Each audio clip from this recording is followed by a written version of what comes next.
Learn civil concepts.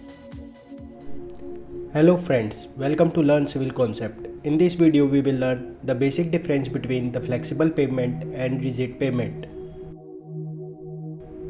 The different layers of flexible pavement are subgrade, subbase, base, surface course. The different layers of rigid pavement are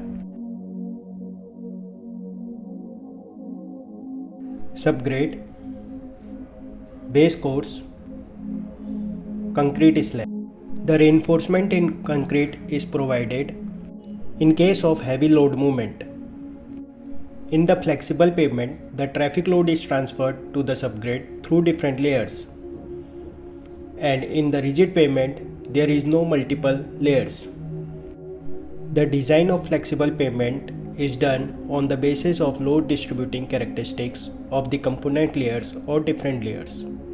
The design of rigid pavement is based on flexural strength or slab action. The flexible pavement has a low flexural strength. The rigid pavement have a high flexural strength. In flexible pavement, the load is transferred by grain to grain movement or contact. In rigid pavement, no such phenomena of grain to grain load transfer exists. The flexible pavement has a low completion cost but high repairing cost. The rigid pavement have high completion cost and low repairing cost. The flexible pavement have low lifespan, while the lifeline of rigid pavement is more as compared to flexible pavement.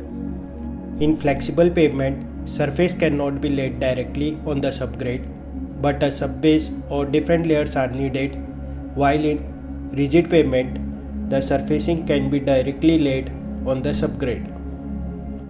In the flexible pavement, the strength of the road is highly dependent on the strength of the subgrade.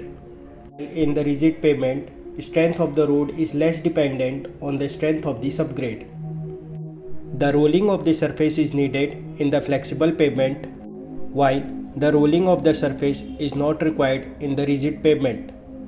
The road can be used for traffic within 24 hours in flexible pavement, but the road cannot be used until 14 days of curing in rigid pavement. Thanks for watching the video. Kindly like, share and subscribe.